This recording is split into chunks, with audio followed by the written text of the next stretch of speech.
First of all, take note of the rules or the formula given. So the formula in sum and difference rule is f of x plus or minus to g of x is equal to derivatives of f of x plus or minus the derivatives of the g of x. So we will proceed on how to get the derivatives using sum and difference rule.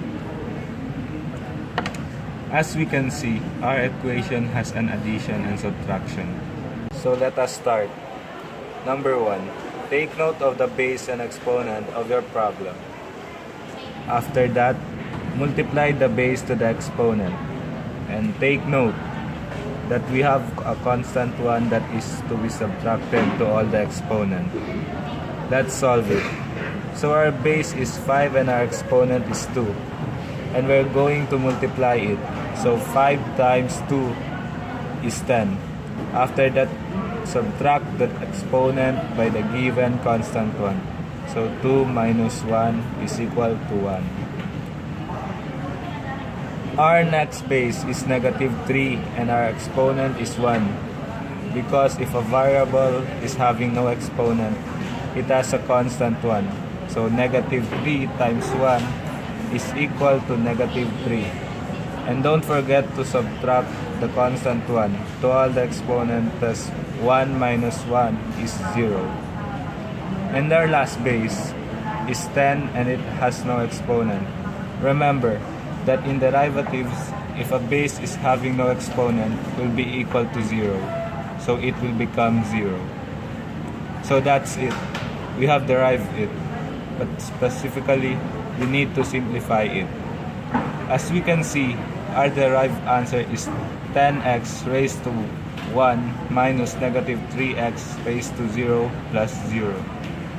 To simplify it, just do not write the exponent 1 in your base because it is constant. Next, negative 3x raised to 0. Remember that any number or variable that is raised to 0 is 1. And it will become 3 times 1, then that is 3. And the left 0 is unnecessary. It's okay to not write. Lastly, our final answer is 10x minus 3. That's it.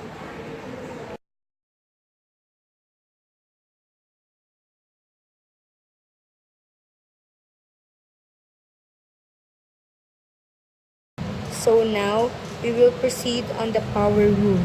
Again, take note of the rules or the formula given.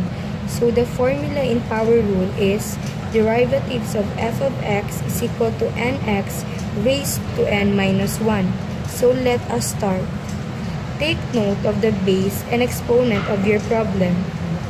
After that, multiply the base to the exponent and remember that we have a constant one that is to be subtracted to all the exponent. Let us solve it. So our base is 1. If a variable is having no base is equal to 1, so we will write the 1 to make it clear. Next, our exponent is 5 and we're going to multiply it. So 1 times 5 is equal to 5. After that, subtract the exponent by the given constant 1. So 5 minus 1 is equal to 4. So our answer is 5x raised to 4. That's all. Thank you.